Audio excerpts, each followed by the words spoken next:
Good afternoon and welcome to today's Voice of Faith, and thank you for joining me today. I'm going to start out with 2 Corinthians chapter 3, verses 4 through 6.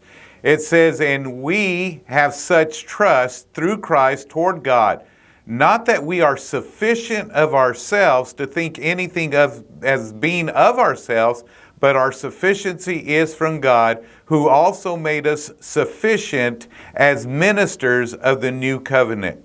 Now, that word sufficient was restated 3 different times in here. And the Bible says that our sufficiency is not of us, but it's of God. Now, that's great. That ought to be great comfort to you and I. Why? Because many times, if we just look at what we can do in our own flesh, our own abilities, our own strength, then there's great limitation.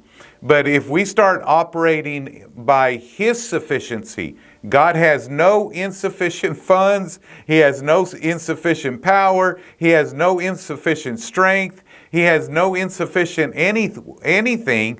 God is all sufficient.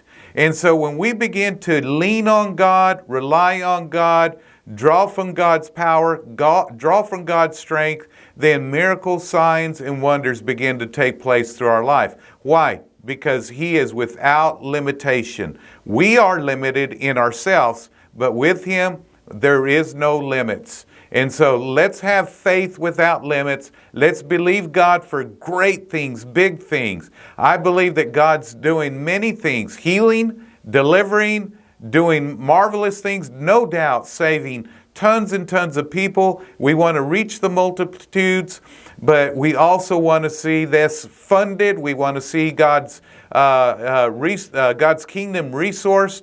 And I believe that God is even bringing finances out of this world into the hands of God's people. And He does that through open doors, opportunities, ideas, connections, and favor. Supernaturally, it can take place for you. So let's believe God for His sufficiency and allow that to begin to operate in our lives. I love you. God bless you. I hope that encouraged you today.